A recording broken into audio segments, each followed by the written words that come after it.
I think Yeah. we should get started. Yeah. Okay. We Again, hello everyone. Thanks for participating our free webinar. My name's Ali. I am the Bookz Pro Support team leader and onboarding specialist.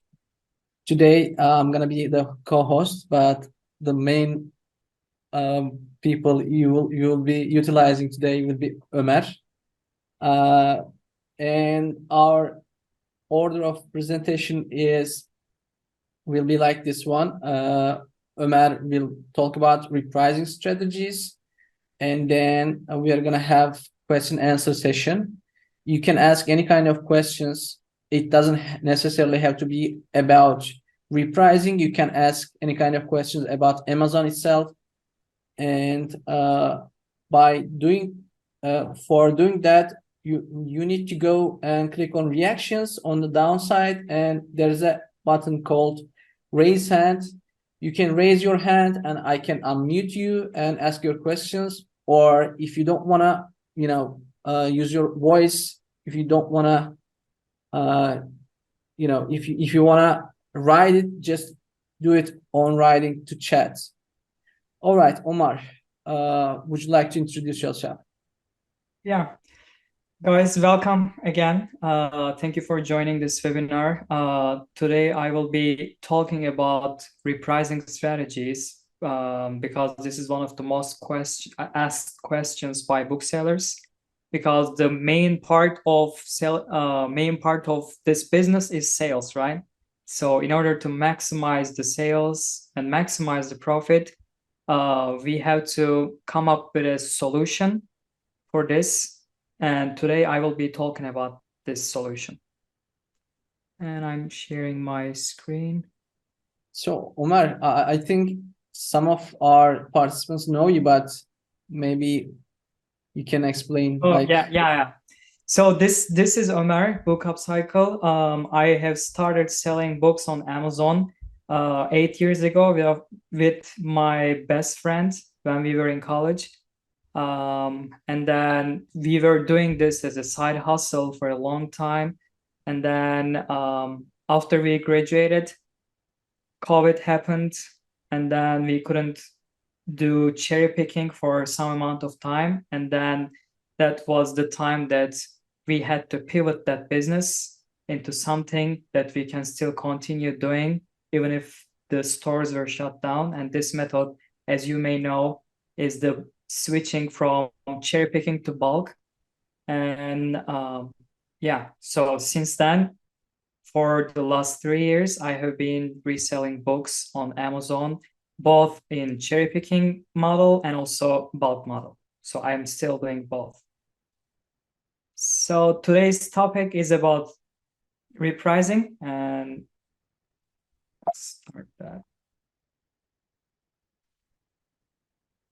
So what is Repricer? Repricer is a software product that allows your Amazon selling account so that it can change your items prices automatically, because you need your items to be sold, and for this purpose you need to use some kind of automatic solution to get more sales, and this is called Repricer.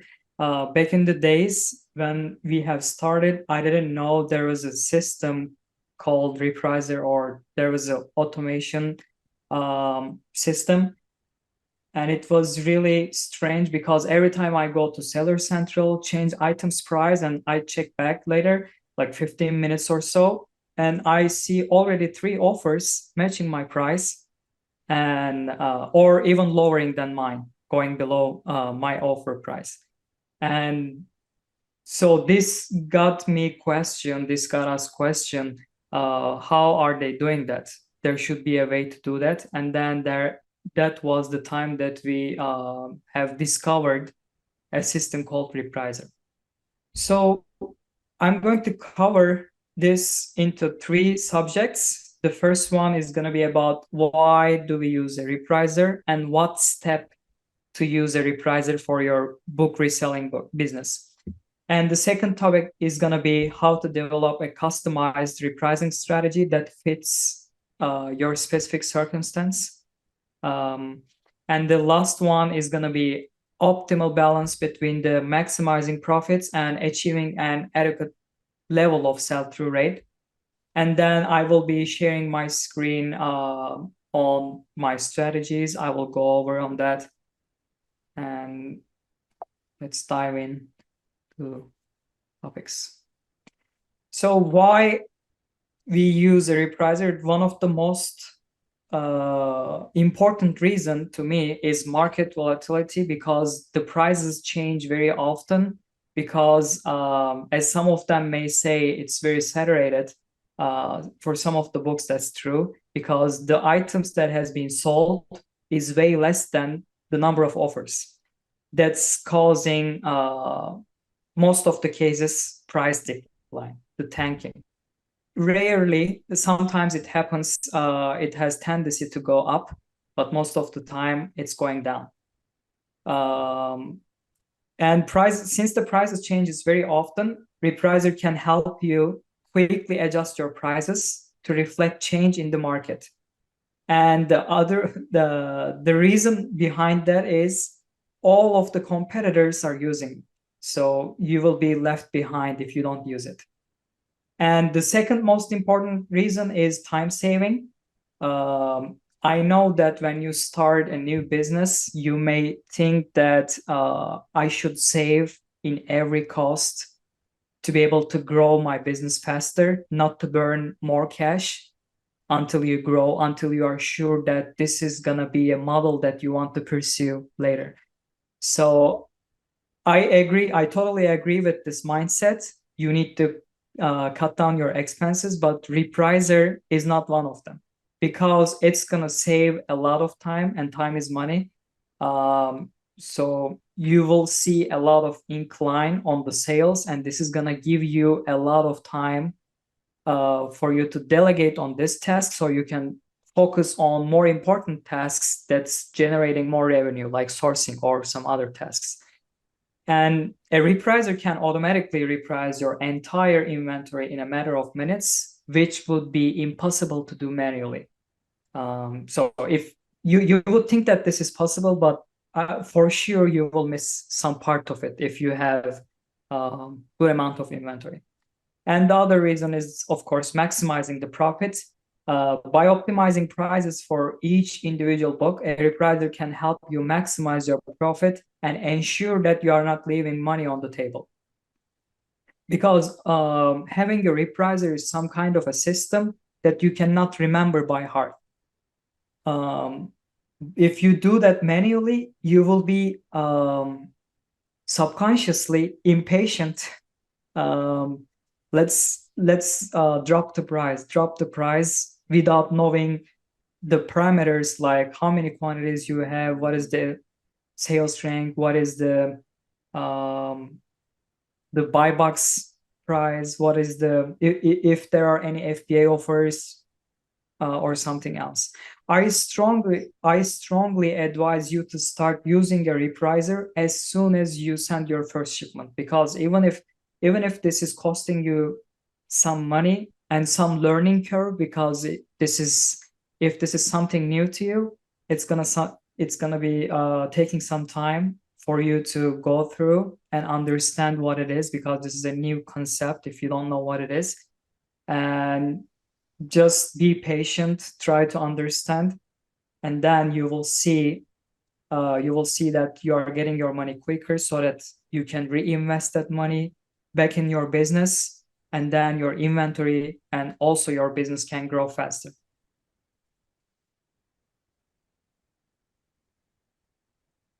So how to develop a customized repricing strategy that best fits your specific circumstance? So I get this question a lot: what kind of rules I should have, what kind of trigger set on the accept reject rules that I should have. So as I answer them all same, I'm gonna answer the same question here. So there is no one fits for all kind of a situation here, because each business, each entity, each individual that makes the decision in that business is different. they have different limitations, they have different mindset, they have different priorities. So you should consider all of these. You should first understand your current circumstance and then kind of come up with a solution so that you can create your strategies, not just for repricing and on any other terms of the business. So you should, as I said, you should first consider your limitations, like FBA related limits. It can be sell-through rate, it can be your restock limits. With the new name, it's capacity limits. MF storage, this is my challenge right now. Like both of our warehouses are at capacity in terms of the shelving space that we are utilizing, and also the cash flow.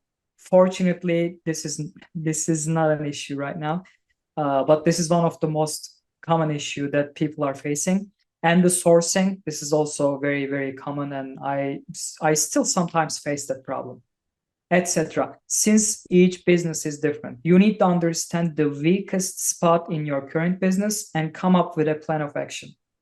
So this weakest spot is very important. People might think that if I do that, I'm going to leave money on the table, but they do not realize that there is weaker spots that is causing you, that's preventing you to grow. So you should first focus on the weakest spot first and improve that spot here, and then along the way, your weakest spot is going to change. You should be able to adapt quickly, since the weakest spot is going to change along the way.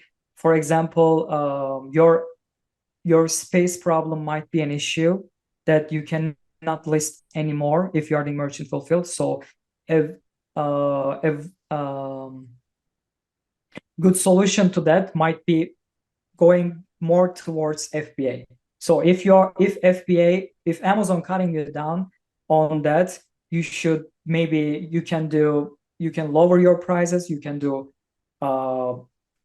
reprice more aggressively, or you can remove some items. So most of the cases, all of them are going to cost you. But if this cost is going to be less than what is going to make you gain, you should pursue that. In some cases, you may need to be very aggressive, sometimes more moderate, sometimes more conservative. Split tests and observation is crucial. So I'm still doing that every day, not every day, but if there's an important update on Amazon side or on my account specific or business specific. So I still reconsider my triggers, accept reject triggers, my preference, FBA over MF or MF over FBA, or reinvesting portion of the profits. So this is always the case that I'm still reconsidering. That's what you should do as well. So let's go with a term called FBA sell-through rate. Probably most of you know that. I still encounter some people that they don't know this metric yet. It's not that they do not have the experience, but also they are mostly doing merchant fulfilled. Like there was a seller that I met. They were doing this business in a very huge level, but it was all MF. And they had no idea what FBA is. They still judge FBA program as it was a decade ago.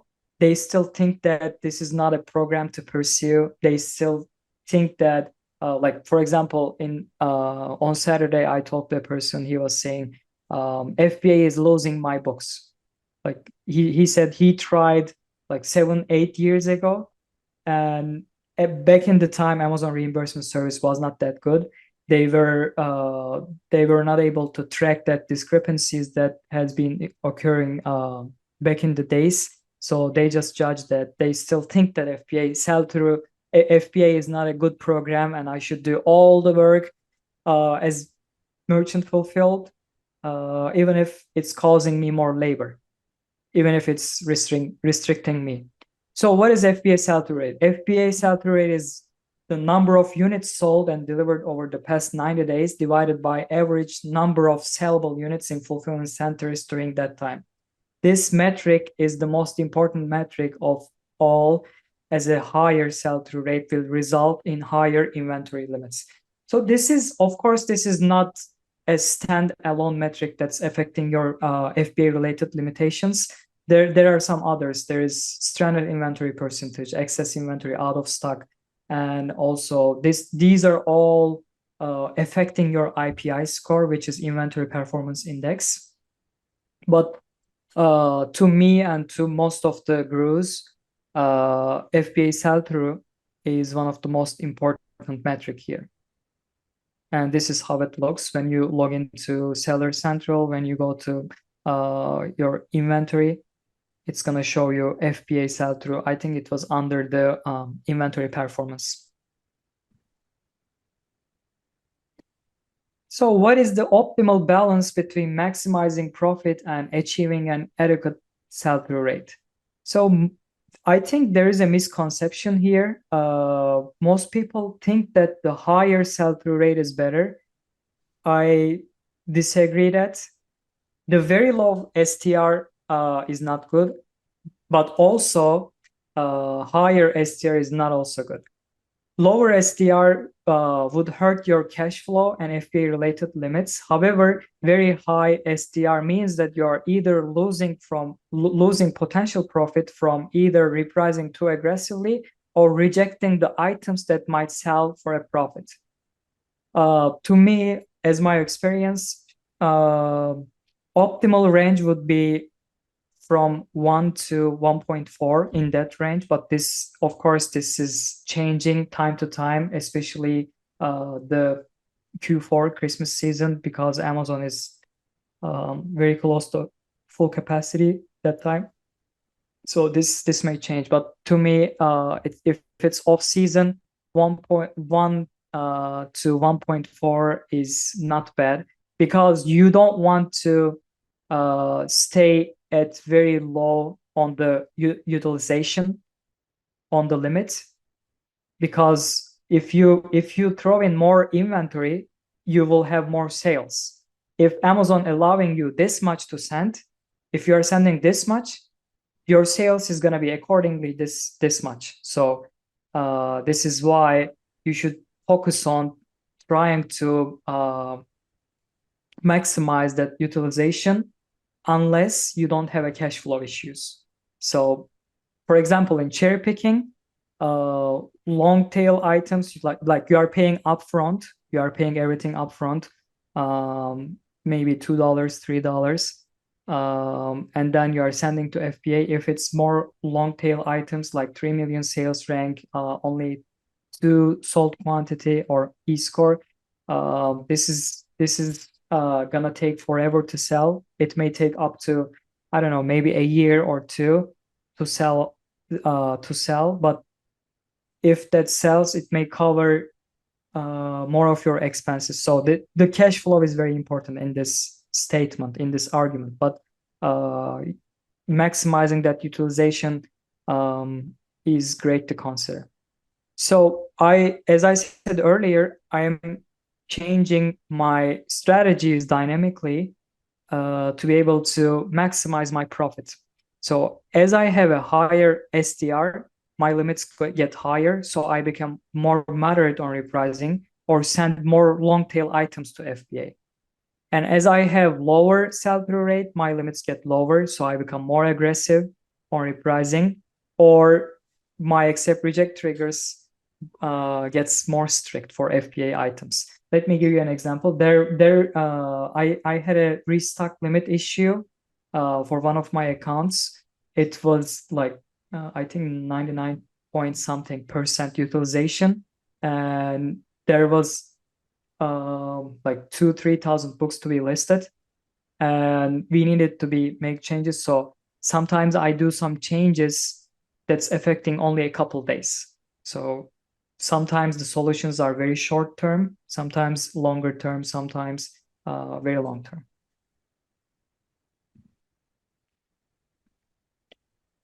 What is scenario-based repricing?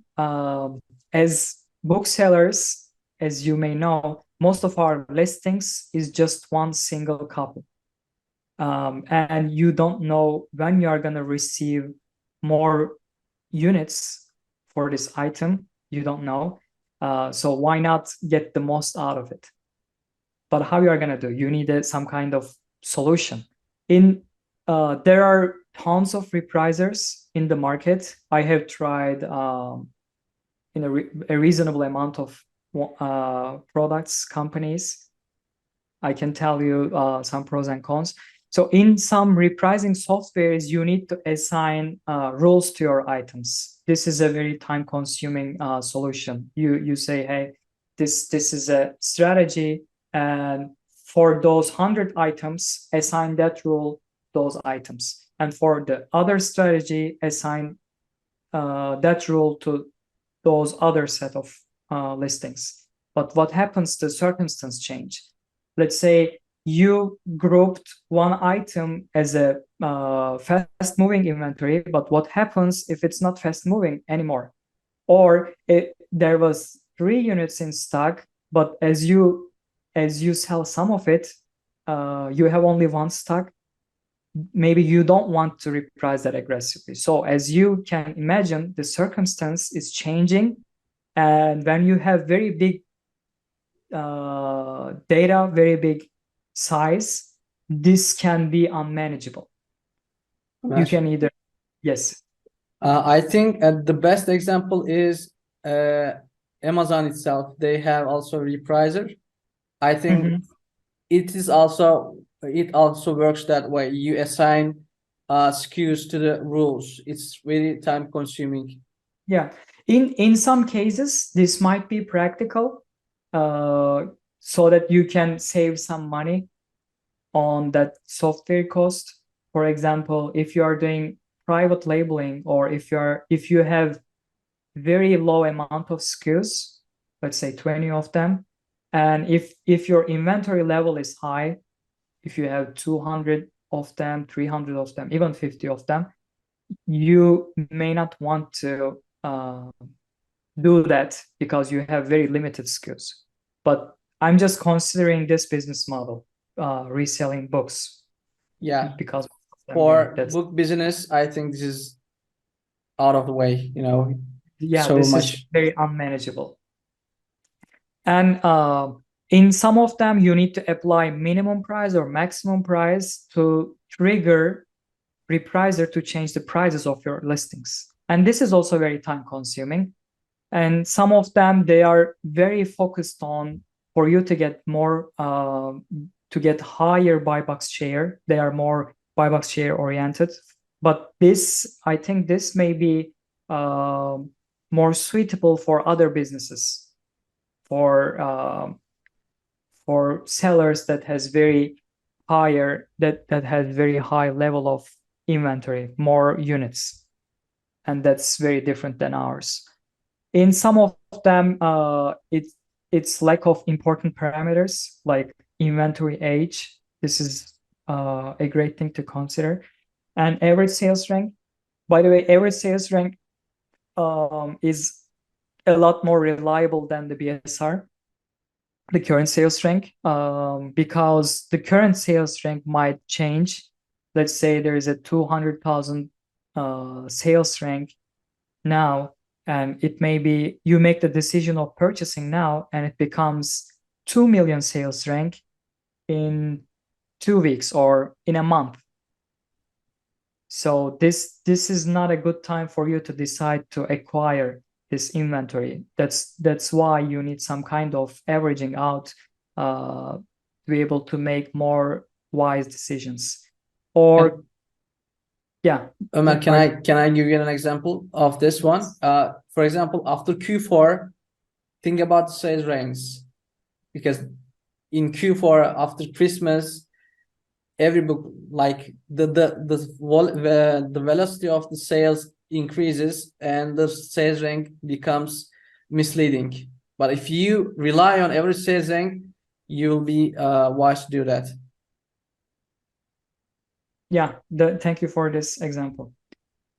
And also buybox existence and offers existence. There are some cases that there is no FBA offer, and in that time you may need to do some manual work. But until you do that manual work, you may need to have some kind of a system. Or sometimes there is no buybox. Amazon is not giving buybox to anybody. What are you gonna do in this situation? Sometimes there is an offer, the lowest offer. The lowest FBA is $10, when the second lowest is $20. So these criteria, these parameters is really important to consider when you are repricing your items. Defining scenarios for your items with those parameters would be very efficient. After you define, your items will travel through these different sets of rules. So this is how you delegate yourself. This is how you leverage, because it's all doing by itself. It does not require your attention, your time to spend to determine which role should be assigned to which inventory, which portion of your inventory. And also some other features that is important. For example, excluding specific sellers. Most of the reprisers have that feature, like excluding sellers that has less than 88%. By the way, for me, 88% is the threshold for me. I ignore the people that is less than 88% seller feedback. Or you can say exclude back ordered offers, or you can say exclude just launched offers, because there are some sellers that they are just college student. They are trying to get rid of the items for the most dollar, and they are not after getting more sales when the semester is over. They just want to get rid of them. So, or some of them are just starting selling books. It's also good to ignore those just launched sellers, because they have tendency to go their prices, make their prices aggressively, no matter what the situation is. And also other important feature here would be a default minimum, because this may be scary when you don't have this feature.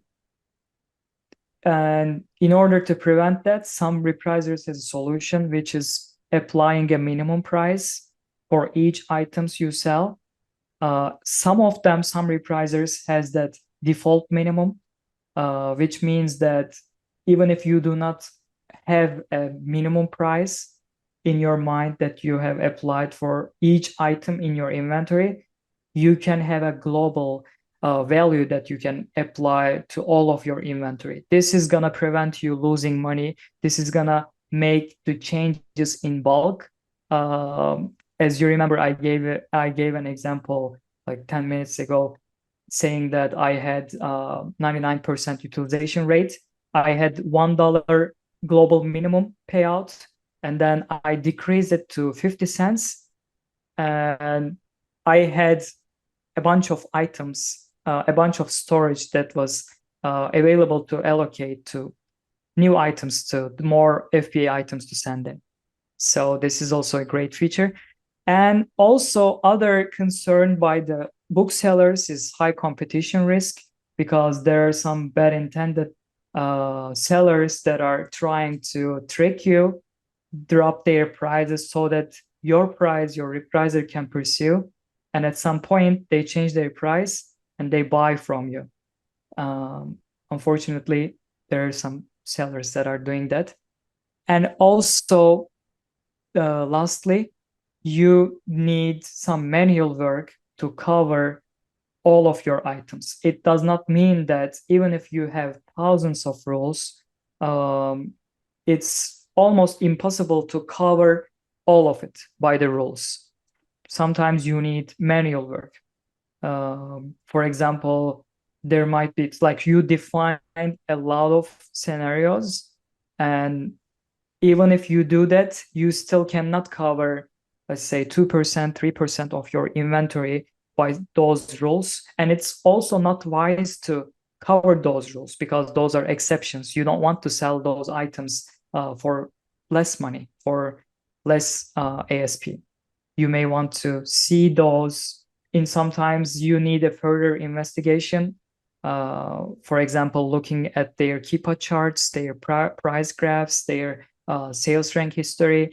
You may see some strange sales rank graphs. There is no sale for a year, and then it gets very seasonal, and then it goes back at the low level of sales rank. And let me show you some examples.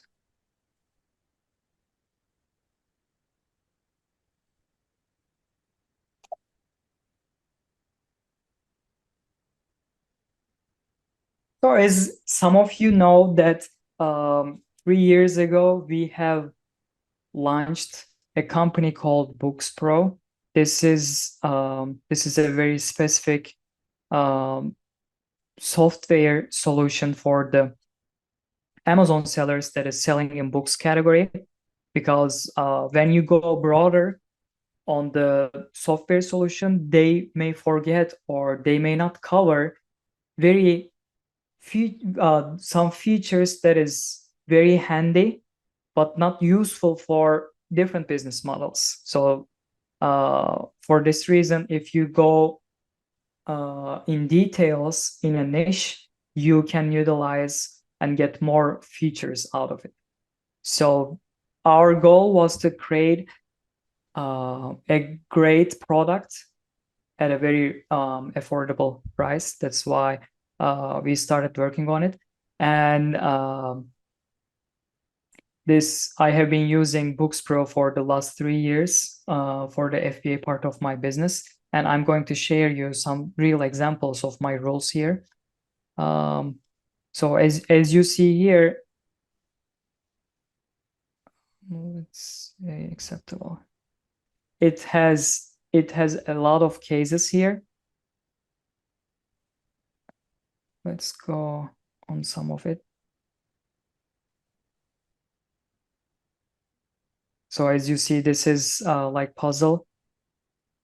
You are creating a lot of conditions here. For example, if buy box offer exists, and if FBA any used offer exists, and if the buy box is greater than or equal to lowest FBA, which means that the buy box is probably on the FBA offer.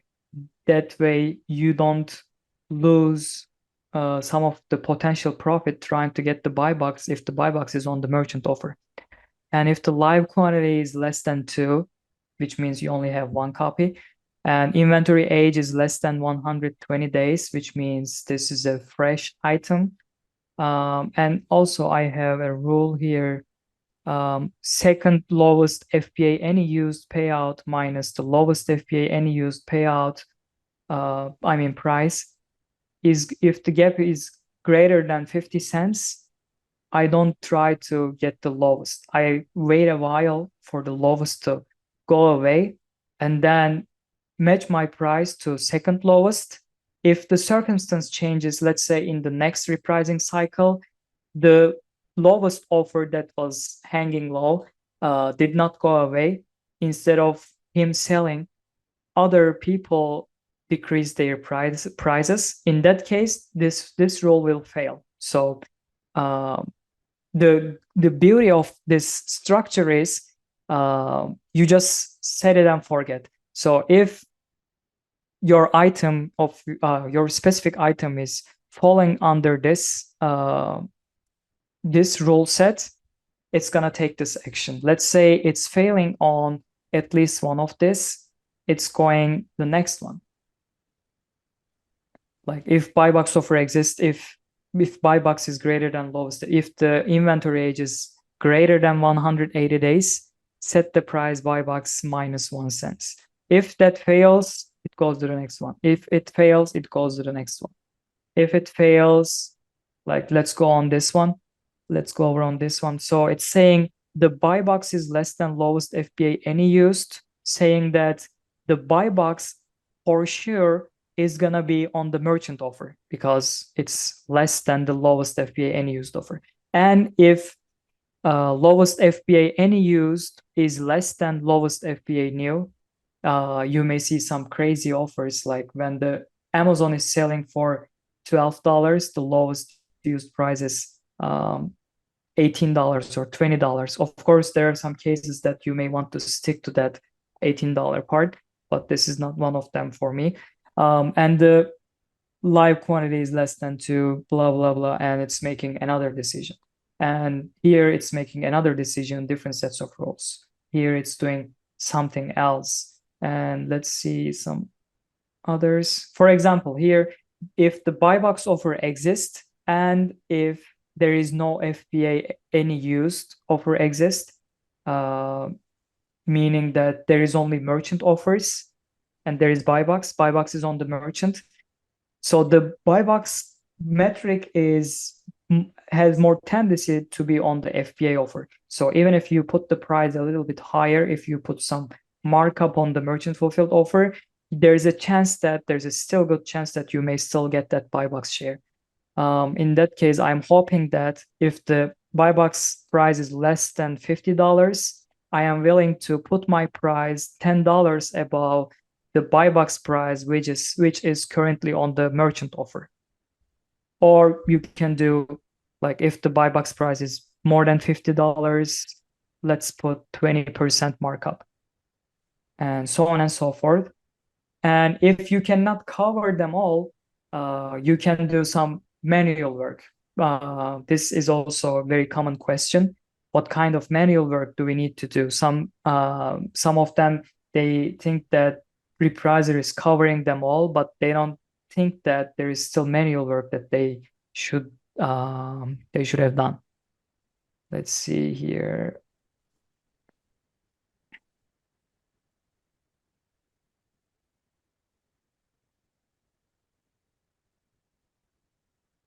And also in the previous slides, I showed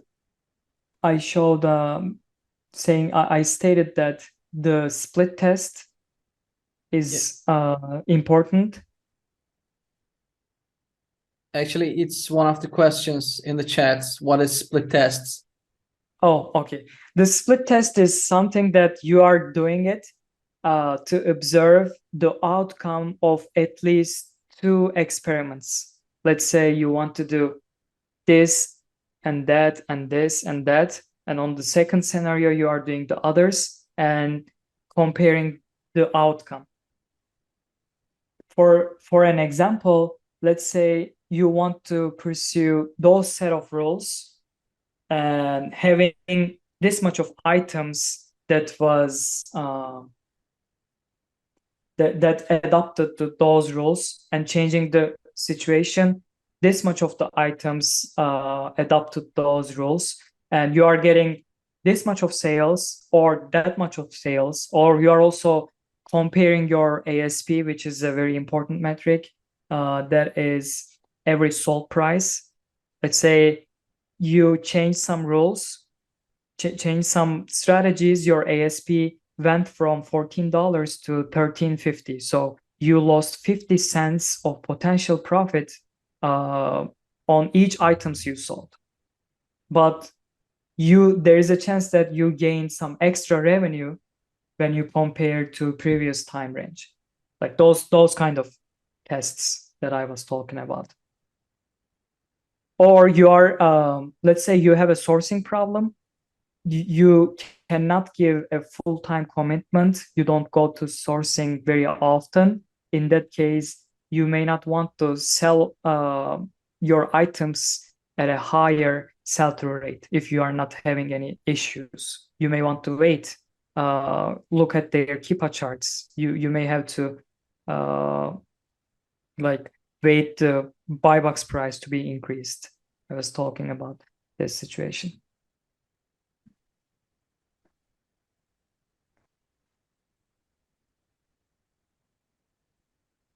Let's say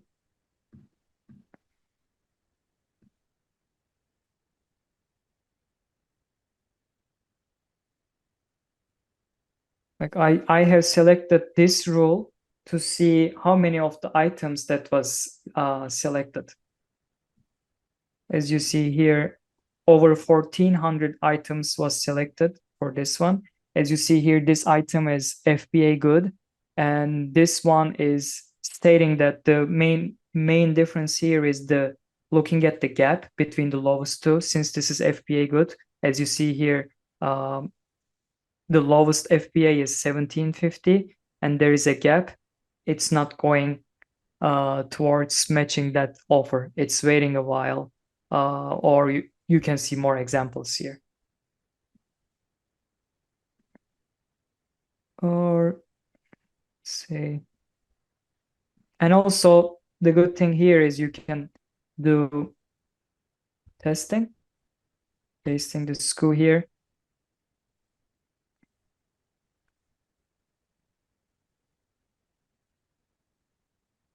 Like showing you why it was accepted, by which rule. Yeah. And also, I was talking about the excluding part. You can exclude sellers by rating. You can set a global minimum payout limit. Here in this account that I have is 50 cents. So it's not going less than 50 cents payout. You can increase that or make the adjustments, like you can do $1 now, you can do like 50 cents later as you are struggling with the limits. Ömer, Yes. can you explain us what is the payout? Why is not a specific price? Instead, it is set global minimum payout. Yeah. So the good question. The payout would be a better metric here because the price can be changing. For example, let's think about two hypothetical books. One of them is, both of them are selling at $10. The first one, you may make $2 after you get the sale because of the weight and the dimension. On the second one, you are still selling it for $10, but losing $1 because it's a 6-pound weight textbook, like this much of big size. So that's why $10 would not fit that situation. It would be better to count in as payout. Thank you. I think that's it. I don't want to bother you going into very details. Okay. So we can go on the Q&A session. Okay. I think one of our participants had the question. Let's check. Mr. Emrah, I unmute you. Thank you. So, okay. Hello, folks. Hello. I have a couple of questions. So first of all, in terms like this question is about repricing. So Ömer, can you tell us, what is the difference between using repricer and not using repricer in terms of your total income? Can you give us a percentage? Do you have any data about that? Like, can you say that like repricer increases my total income 2%, like 1%? Like, do you have any data about that?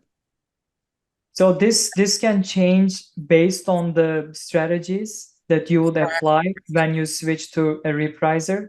Even if you choose a repricer and be very conservative on the price, you may not see a significant amount of change.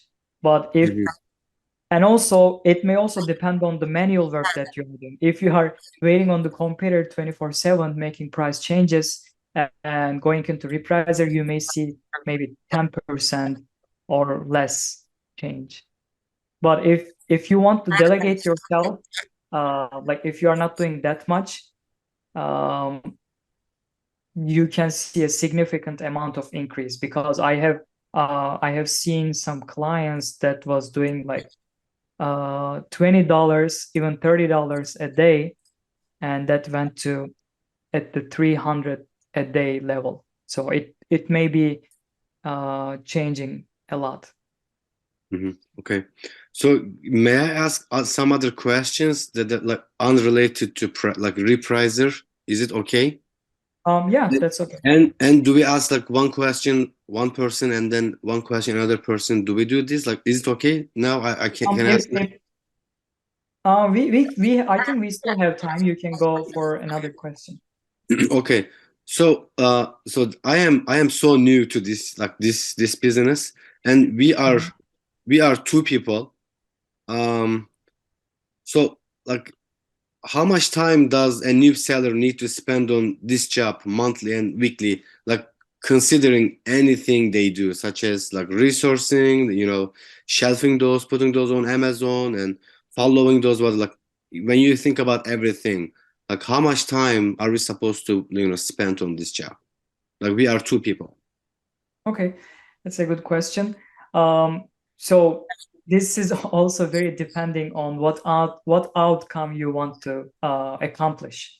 So in the college days, me and my friend, we were going to school full time. We were doing that as a side hustle, but we still had some people that were sourcing books. And also now, like there are people that are doing full time. But in the beginning, if your goal is to make a living, I would say, I don't know, maybe Ömer, can I add something? One more thing. I mean, you are yes. right that I first of all, I was supposed to ask another question. So how many books do you think, like, think about new sellers? How many Mhm. books do you think we should start with, like, in our inventory? Like, we are thinking about like 1,000 books, Mhm. in our inventory. So, like, when you consider Oh, and 1,000 starting the books, repricer yeah, two people. Like, how much time do we need to spend on this job? on sourcing or all Yeah, of them? all of it, like sourcing, like going and like sourcing, getting the books and like scanning those, putting those on Amazon. That's what like Mhm. everything. Okay. Think about everything. Yeah. So this may also depend on the limitation. If you don't have, if you don't mind traveling a lot, going through a lot of locations, you can set your expectations, expected payout really high, and get a very less amount of items that leaves you higher margin of errors in case the price tank happens. And then that may require very less time for you to process those items, or you can go more volume, less margin, and rinse and repeat. So this depends on your also cash flow is very important here. If you don't have that much cash flow allocated for this task, this side hustle, if you are not sure if this is the thing that you want to pursue, you can put only like a couple $100 and grow as your business grows. You can only buy the ones that is very, very expensive. And then There are multiple criteria, you say. Yes, there are multiple criteria. Okay, So I don't know anything about your business, anything about your preferences. I don't know if you are doing this full time or side gig.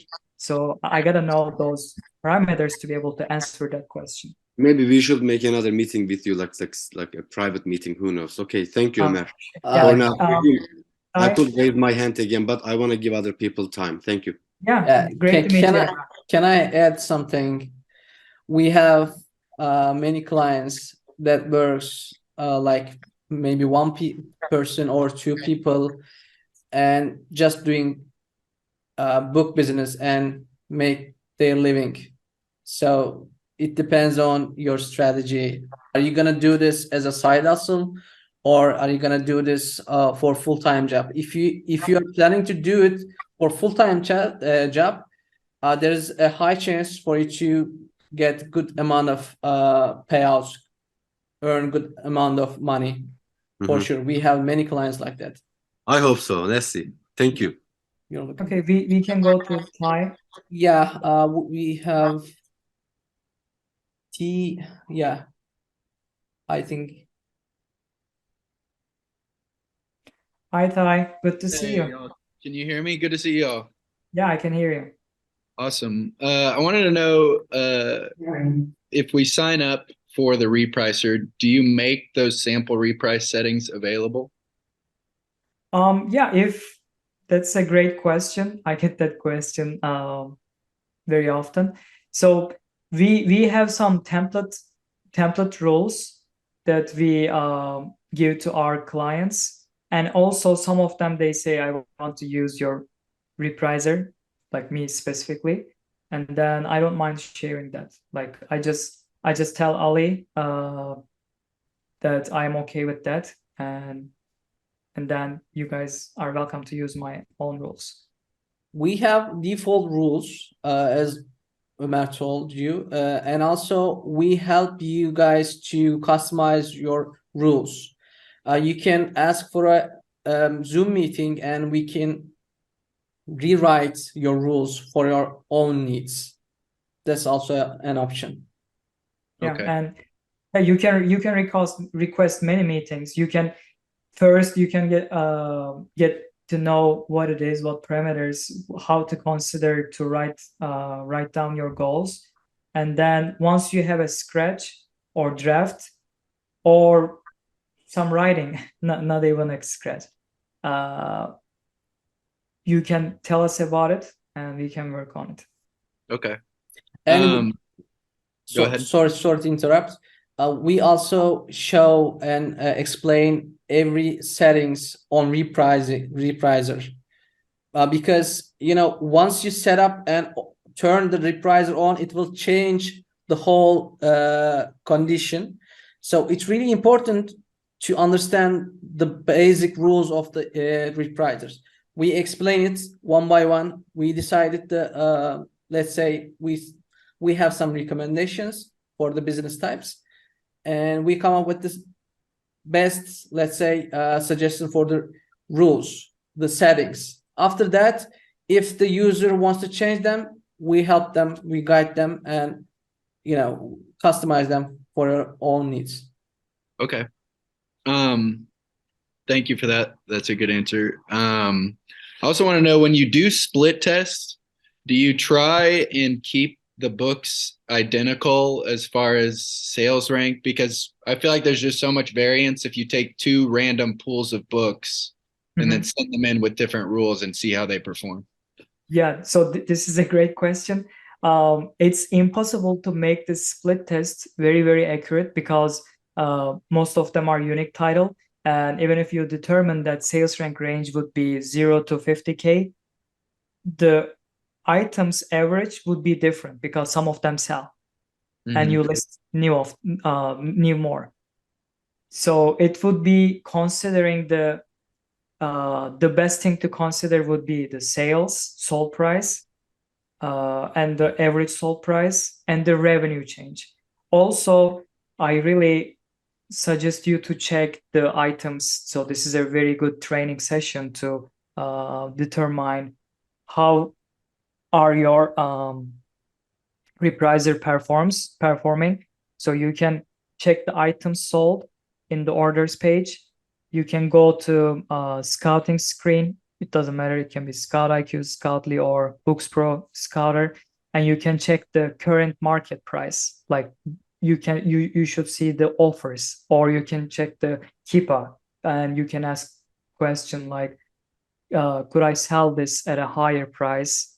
And then, so observing those data orders, this is gonna give you a chance to reconsider your strategy. What if I do this? What if I slightly modify that rule, only this part, because this is not affecting as much as I expected. So you can do those modifications. And also another question here is, you are observing the items sold. What happens the ones that is not selling? This is also a great thing to consider. I would recommend you pull up some report from your inventory and like some of the softwares giving you the initial price and the current price change. You can see the price change, and you can check what percentage would be the total depreciation of the items. Okay. Cool. I have a lot more questions, but I'll let someone else go. Yeah, we can go Uh, next. Do we have a question about how to remove inventory? Omer, how do you handle your removal orders? Do you have a faster way to do that? That's a great question. I have virtual assistants that is checking that has some daily tasks, weekly tasks, and monthly tasks. Creating removal orders is one of it's on the weekly task list. So they check, they have some parameters like ASR is less than 500K, and let me show you an example.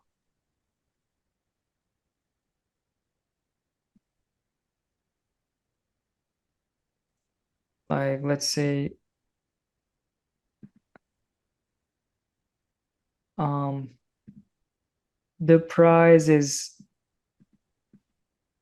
why it's not,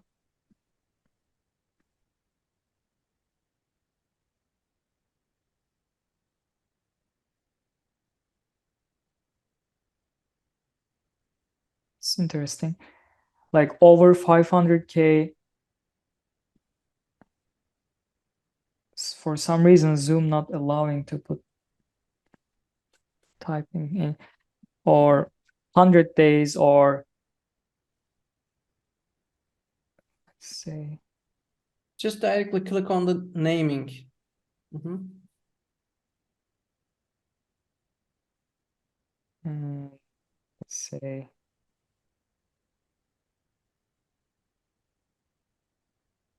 oh, you may want to write that down. Okay. I was gonna put a maximum price. Can you approve it?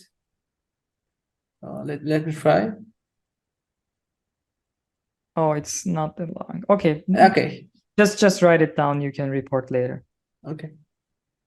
And then for those parameters, let's say out of 161,000, this much found, and they check the payout. They have a criteria, like if it's less than 50 cents payout, prefer liquidation method of removal. If liquidation method of removal is not performing, if the inventory age is very, very high,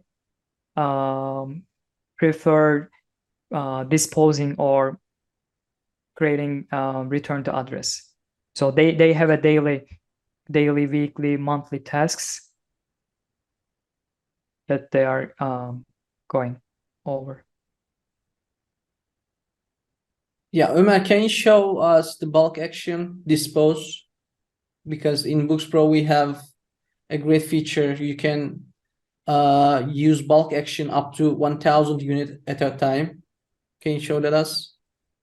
Oh, yes, I can do that.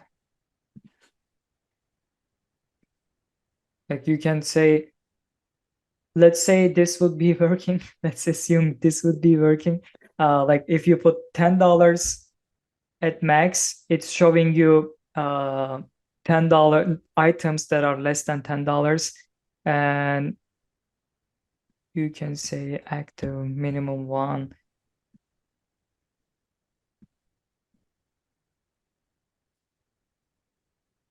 Why Zoom is going over that button? Let's say you filtered down like some specific categorization of your items, and you can do bulk actions. Like my virtual assistant is also doing that. They are doing edit min values, or sometimes they put min and max values to override, like to put the limitations on that item. You can add min values, max min values, or you can create removal for those items that applies on this specific filters that you have in your mind. Okay. Any other question? Do you ever worry about the constant increase in return to address fees per book on Amazon? It's from Jordan. Yes, I hate that, Jordan. They constantly, like every year or every 2 year, they make an increase. But I don't worry about that much because the market adjusts itself. So what happens is happening to customers. People are people are gonna keep selling books, and people are gonna buy books on Amazon. So it's just the transition process. In the transition process, people may lose money, but the prices is gonna adjust itself. For this removal fees, I hate those removal fees. I don't do that much. I prefer liquidation. I mostly do liquidation method of removal. And for this method of removal, it's basically free. I made some tests. My average is gaining 3 cents per items that I have liquidated. For the amount that I got paid, and the fees, when you add those together, it's 3 cents. Does liquidation work for every item you want? This is a great question. Amazon does not guarantee that it's gonna work on all. You just create the order, and Amazon has like 60 to 90 days to respond. Sometimes they decline that right away. They think that they cannot sell that. And some of them are accepted after 60 days. Some of them are declined after 60 days. So they don't say anything about it. Is it better to do manually instead of wanting Amazon's automated? Amazon does not liquidate, I think. Or Amazon does liquidate. So there is an option that you can prioritize, like you can do liquidation, but on Amazon system you cannot do, like, if the price is less than that, do that liquidation. If the price is more than that, do that. You cannot do that on Amazon. So if you automate that, there is a chance that you may liquidate $100 item without looking at it. Maybe it's just returned by customer you didn't realize, or maybe it's a high pricing error you didn't check. Like you can auto liquidate or auto create removal for those items as well. So it can be a little bit time consuming to do this process, but this may avoid some costly mistakes. Liquidation is way much better than dispose, because I think the minimum disposal fee right now is around $1.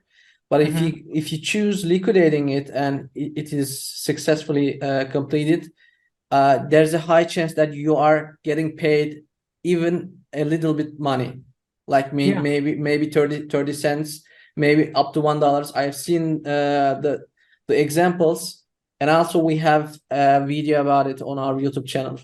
I said 3 cents. As my experiment shows, I created a big date range report and applied liquidation filter on it, and I added them all up, and the average was 2.8 something cents. Like I was not paying anything, basically. Can we access the recording to this meeting? Yeah, it will be uploaded on our YouTube channel, by the way. Don't worry, guys. There were some more questions, I think.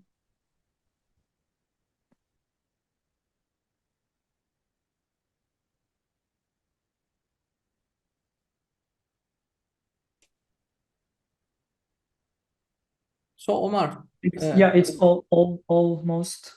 Yeah, it's almost done. Yeah, almost time. Can I ask one more questions? Yes. Is there any harm to our account? Is there any chance that if we use virtual assistant, or is it all safe? Because this is one of the questions that we get from our customers. Yeah, I have heard that when it comes very dangerous situation, but it's possible to make it safer. So I do that through giving user permissions. I give them I create another Amazon account to them. It's just a virtual account. It's not a real Seller Central. And then I give permissions, user permission in the parts that I'm comfortable with. Currently, my virtual assistant can create removals. They can do customer messaging. They email customers, and they're authorized to do refunds up to $20 without asking me if the customer is unhappy. And they check the feedbacks, take action if needed, create removal requests. They check the performance notifications. They check account health. Like most of the things that I just listed, there is no action needed most of the time. But knowing that someone is checking every day, making me comfortable that I can focus on more important things. We have a question in the chat. Right. You usually look for when purchasing negotiation to clothes. So it may depend on the quality. If it's a blind shipment, if I'm buying first time, I ask a couple questions before I determine the price. I'm asking like, is that a raw donation? Is that credential? Is that from a chain like Goodwill? Which chain is that? And are they doing e-com? Or is that being collected from many individuals, or they are coming from a big one contributor? So this is a big sign of having them scanned. So if it's raw donation, like $90 or $100 per Gaylord might be a good price, good deal. And there are some cases that even 4 cents per pound is a bad deal. If it's a salvage material, it may be a bad deal. So it may vary between 2 cents to, I would say, 12 cents. Yeah, I think that we can finish that. Yeah, sure. We can finish that with a giveaway. Mhm.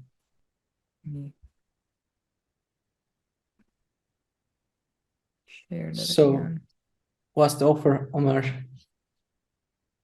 So as I stated in the website, I put the emails here who registered through the link. If you haven't done that, you can, Ali, can you put the link below in the chat? Or we can do that now. It doesn't matter. If you guys any objection, if you haven't attended, you can put your email address in the chat. Yeah. So I'm gonna do giveaway for 2 people.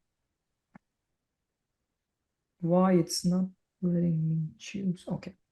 So the first one would be additional extra 30 days free trial of Bookz Pro for 1 person, and the other giveaway would be free consultation for 1 person. And I put down the email here. Ömer, we have an extra email on the chat. Can you edit?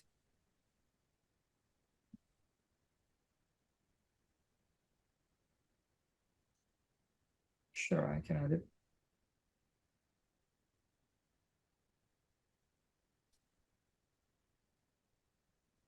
Oh, this was already added. Okay, great then. It's good. Okay, let's. So I think we're good to go. Just spin the wheel. Very high chance of getting selected due to low attendance. So this is for consultation.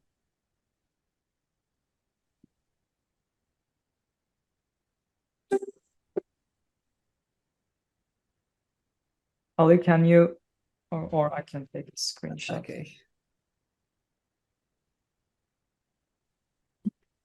Let's spin once again. This would be the additional seat in case I cannot reach the first person for the consultation.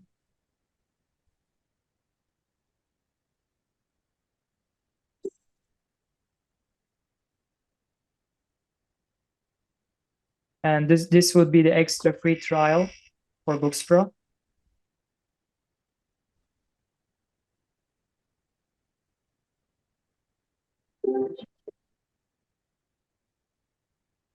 Yes. Great. And this is the additional one if we cannot reach the previous one for extra free trial. Okay, I think one extra would be enough. And I really thank you guys for joining, and I appreciate your time. I hope it's helpful. It was helpful. Thank you so Yes. much. Guys, thank you all. If you have any questions, just feel free to reach us. We have a YouTube channel. You can later on watch this video. And thank you all for watching and participating. Thank you guys. Bye. Bye-bye.